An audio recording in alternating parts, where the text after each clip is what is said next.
केंद्रीय शिक्षण मंत्री धर्मेंद्र प्रधान यांचा राजीनामा। धर्मेंद्र प्रधानांनी ट्विट करत दिली माहिती। विद्यार्थी आंदोलनाला मोठं यश।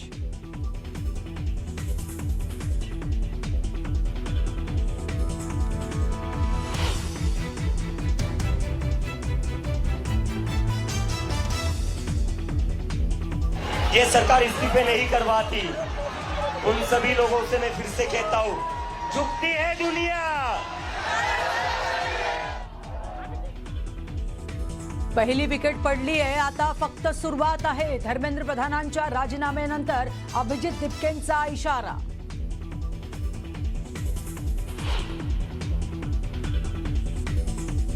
चुकीच्या माणसासोबत पंगा घेतला होता। मराठी मोडेल पण वाकणार नाही, मोडेल पण वाकणार नाही। मराठी माणूस मोडेल पण वाकणार नाही। धर्मेंद्र प्रधानांच्या राजीनाम्यानंतर अभिजित दिपकेंचा इशारा। तर विद्यार्थ्यांवरचे गुन्हे मागे घेईपर्यंत माघार नाही, दिपकेंचा निर्धार।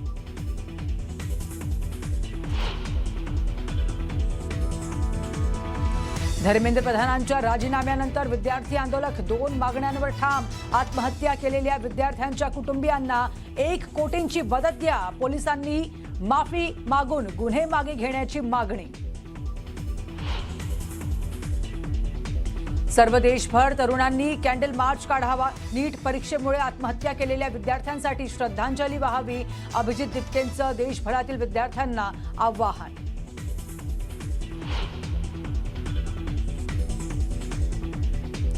अन्यायाविरोधात तरुणाई ठामपणे उभी होती। तरुणांनी सरकारला नैतिक जबाबदारी स्वीकारायला लावली तर संवाद न ठेवल्याचे दुष्परिणाम होतात। शरद पवारांचा सरकारला टोला।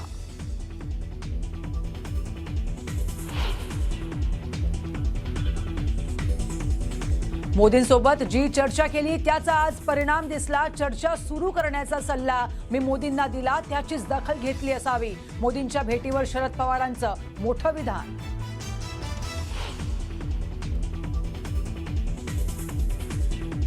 विद्यार्थ्यांवरील लाठी हल्ला आणि अश्रुधुराचा मारा टाळता आला असता तर चांगलं झालं असतं।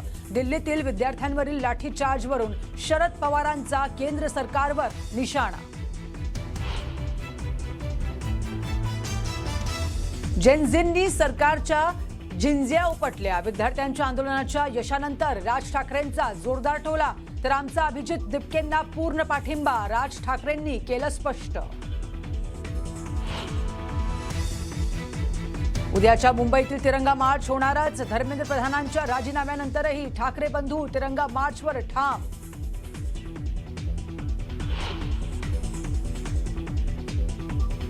मुख्यमंत्री देवेंद्र फडणवीस दिल्लीला रवाना। केंद्रीय गृहमंत्री अमित शहांची घेणार भेट।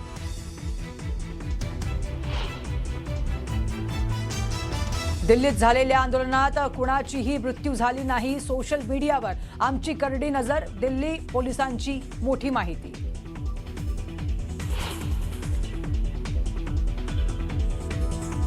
चंद्रकांत पाटलांकडून पेपरफुटीबाबत वादग्रस्त वक्तव्य। चंद्रकांत पाटलांकडून पेपरफुटीची तुलना एका आंबा चोरीशी। राजकीय वर्तुळातून तीव्र प्रतिक्रिया।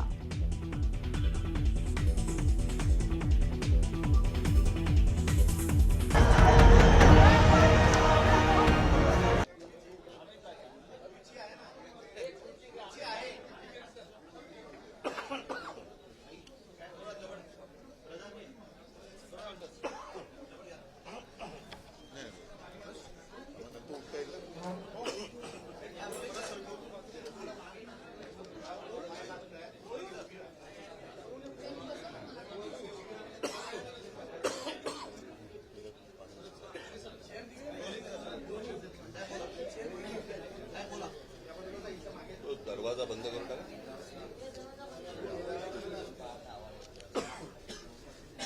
लाईट करा, सुरू करा।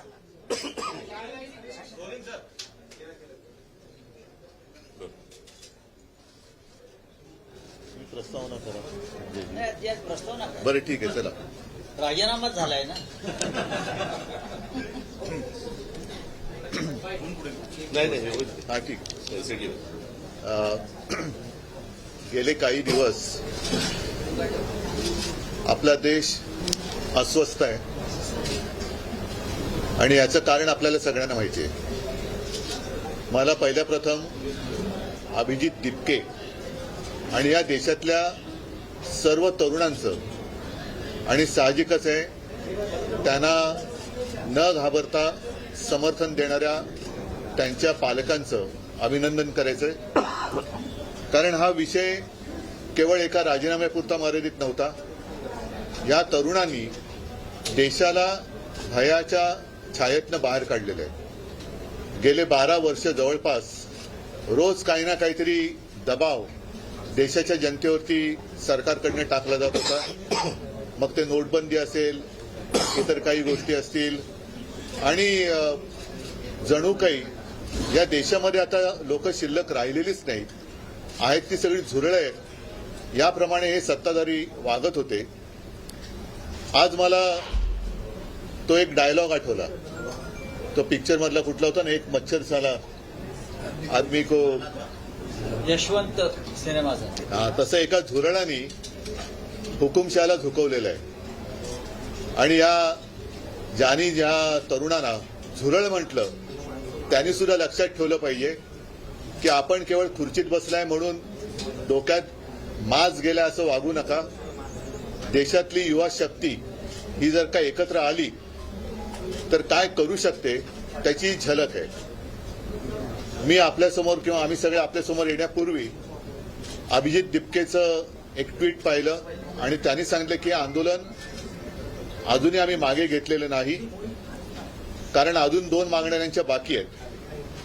महत्वाची मागणी होती ती धर्मेंद्र प्रधान यांच्या राजीनाम्याची.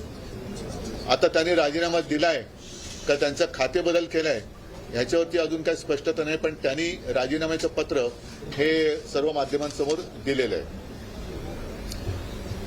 आता हे झाल्यानंतर याविषयी जे प्रश्न निर्माण झालेले आहेत त्याचं पुढे काय होणार.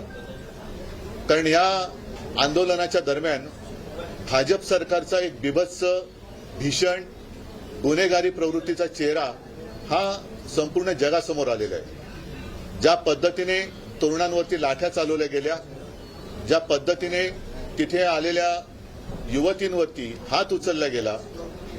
आम्ही जेव्हा गेलो होतो तेव्हा एक ती युवती अत्यंत व्यथित होऊन व्याकुळ होऊन सांगत होती तिच्या कपड्यांना सुद्धा हात घातला गेला. आता या पोलिसांवरती कोण गुन्हे दाखल करणार. आणि साध्या वेशामधले जे गुंड हे तिकडे घुसवले गेले होते, यांना शोधून त्यांच्यावरती कारवाई करणार की नाही.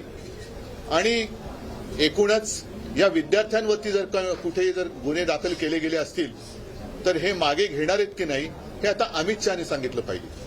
कारण या पोलिसांवरती ज्यांनी दंडुकेशाही केली, या तरुणांवरती लाठ्याकाठ्या चालवल्या, त्यांच्यावरती जर का कारवाई होणार नसेल तर मग कदाचित ही तरुणाई आता धर्मेंद्र प्रधानांकडनं अमित शहाकडे त्यांचा मोर्चा वळवल्याशिवाय राहणार नाही. असो, मला असं वाटतं की या तरुणांना खास धन्यवाद दिले पाहिजेत. याचं कारण असं, परत एकदा सांगतो की या देशामध्ये जणू काही आता लोक राहतच नाहीत, ही सगळी झुरळं आहेत. आपण काही केलं, कशीही मस्ती दाखवली तरी हे चालून घेतली जाते. हा जो काही एक समज किंवा हा जो एक भ्रम भारतीय जनता पक्ष आणि त्याच्या मस्तवाल सत्ताधाऱ्यांनी निर्माण केला होता, ते चित्र यांनी भुईसपाट करून टाकलेले. म्हणून यांना मी पुन्हा एकदा धन्यवाद देतो की या देशामध्ये आधुनिक क्रांतीची ठिणगी विझलेली नाही. आधुनिक क्रांतिकारक जन्माला येऊ शकतात त्याची एक चुणूक या निमित्ताने संपूर्ण जगाला आपल्या देशातल्या तरुणांनी राखून दिलेली. उद्याचा मार्च आहे हा नक्की होणार आहे. कारण हे एक महत्वाचं पाऊल आहे. अनेक वर्षानंतर लोक आपल्या भावना व्यक्त करायला लागलेले आहेत. आणि मी तमाम जनतेला आवाहन करतो, जसं काल सुद्धा आपण पाहिलं असाल की आम्ही असा विचार केला होता की उद्या जर का आम्ही मोर्चा काढतोय तर कालचा कार्यक्रम कशाला करायचा.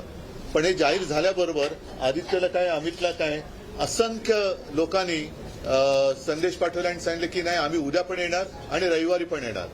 आता तर धर्मेंद्र प्रधान यांचा राजीनामा झालेला आहे, त्याच्यामुळे ही युवा शक्तीची ताकद ही मोठ्या प्रमाणावरती उद्या मुंबईतून तमाम जनतेला किंवा तमाम दुनियेला आपण दाखवली पाहिजे. म्हणून उद्याचा जो काही मोर्चा आहे त्या मोर्चाच्या ऐवजी आपण काय नेमकं करतो ते राज सांगेल.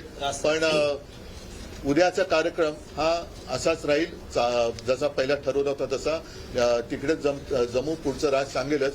पण या पुढच्या आंदोलनाची दिशा मी अभिजितला सांगणार आहे, कारण त्याच्याबरोबर मी फोन करण्याचा प्रयत्न करतोय. कदाचित तिथलं नेटवर्क जाम झालं असू शकेल. तिथे जामर लावलेत. त्याच्यानंतर त्यांच्याशी बोलून अभिजित आणि त्याचे सहकारी काय ठरवतील त्याच्याप्रमाणे सगळेजण पुढे जातील.